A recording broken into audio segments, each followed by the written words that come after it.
ओम, आप सभी का इस चैनल में मेरे इस चैनल में स्वागत है।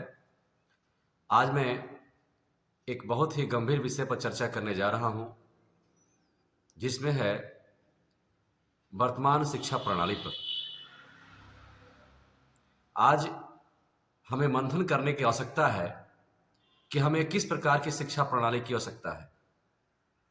आज के दौर में गुरुकुली शिक्षा प्रणाली की ओर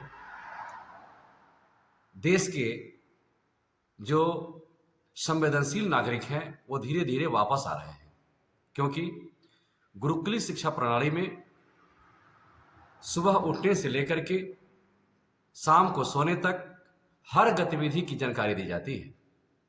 जैसे कि सुबह कब उठना है, क्यों उठना है, कैसे उठना है, कितने देर पढ़ाई करनी है, शरीर को सौष्ठव कैसे बनाना है, शरीर को शुद्ध कैसे करना है, दिन की दिनचर्या कैसी होनी चाहिए और ज्ञान का आधार क्या होना चाहिए। ज्ञान का आधार हमारा नैतिकता होना चाहिए और प्राच्य विद्या और आधुनिक विद्या का समावेश होना चाहिए। इसमें मैं देख रहा हूं कि भारत से बहुत सारे गुरुकुली शिक्षण संस्थानें हैं, जैसे कि पतंजलि गुरुकुलम है, आचार्य कुलम है, पतंजलि विश्वविद्यालय है। इस प्रकार साउथ इंडिया में बहुत सारे विद्यालय हैं। बनारस में बहुत सारे गुरुकुली विद्यालय हैं, पटना में भी हैं, जो हमारे विद्यार्थियों के बीच नैतिक शिक्षा से लेकर के और राजनीतिक शिक्षा तक देते हैं, जिससे कि हमारा देश का भविष्य उज्जवल हो सके और आने वाला कल में देश पर कोई आंच ना आ सके।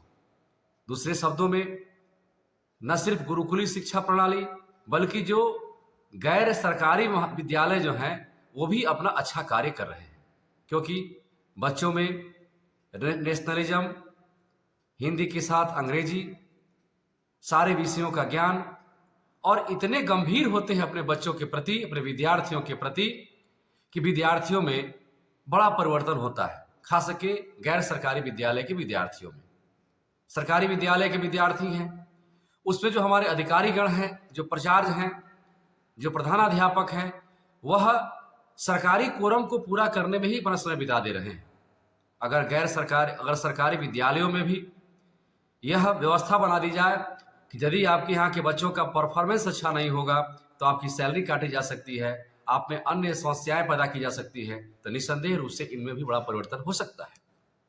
इसलिए मैं राज्य सरकार और भारत सरकार से विनम्र निवेदन करता हूं कि आप अपने सरकारी विद्यालयों को एक कॉम्पिटिटिव पॉइंट ऑफ व्यू से देखें और इसमें बड़ा परिवर्तन करने का प्रयास करें। अच्छे पैकेज हो गए हैं, अच्छी बहालियां हो रही हैं, लेकिन जो परिवर्तन होना चाहिए वो नहीं हो पा रहा है। दूसरी तरफ जो गैर सरकारी विद्यालय हैं वह एक रोजगार का भी साधन बहुत अच्छे हो गए हैं। किसी भी शिक्षक का 10,000 से कम पेमेंट कम से कम नहीं है, वह रोजगार भी दे रहे हैं और रोजगार के साथ विद्यार्थियों में नैतिक शिक्षा का व्यापक प्रवाह भी कर रहे हैं। इसलिए मैं इस वीडियो को बना रहा हूं कि गैर सरकारी विद्यालयों के प्रति लोग कुछ कह नहीं पाते हैं, कुछ बोलते नहीं हैं, लेकिन यह बात को स्वीकार करनी पड़ेगी कि अगर राष्ट्र के निर्माण का अगर दायित्व अगर कोई निर्वहन कर रहा है तो वह अभी गुरुकुली शिक्षा प्रणाली और गैर सरकारी शिक्षण संस्थानें हैं वह कर रही हैं। इसके लिए मैं कोटि कोटि उनको धन्यवाद देता हूं और वो साधुवाद के पात्र भी हैं कि वह देश को एक ऐसे दिशा की ओर ले जा रहे हैं जिससे कि हमारे देश का कायाकल्प भी हो, समाज में रोजगार की व्यवस्था भी बने और बच्चे अनुशासित भी हों। और साथ ही साथ मैं सरकारी विद्यालयों से अपेक्षा करता हूं कि सरकार ऐसी व्यवस्था बनाए, केवल कागजी व्यवस्था न बने, धरातल पर भी कार्य हो, शिक्षकों को पूरी आज़ादी मिले पढ़ाने की, क्योंकि शिक्षक बंधन में भी हैं कि आप मार नहीं सकते हैं, आप दुर्व्यवहार नहीं कर सकते हैं। दुर्व्यवहार तो करने का कोई मतलब ही नहीं है। शिक्षक अपने तरीके से पढ़ाते हैं और परफॉर्मेंस बेस्ड व्यवस्था बना दिया जाए या सबको निजीकरण क्यों ले चला जाए ताकि हमारा देश सुरक्षित हो सके और आगे बढ़ सके। इन्हीं शब्दों के साथ मैं पुनः अगले एपिसोड में कुछ अन्य वीडियो को लेकर के आपके सामने आऊँगा। तब तक के लिए नमस्कार। ओम। भारत माता की जय।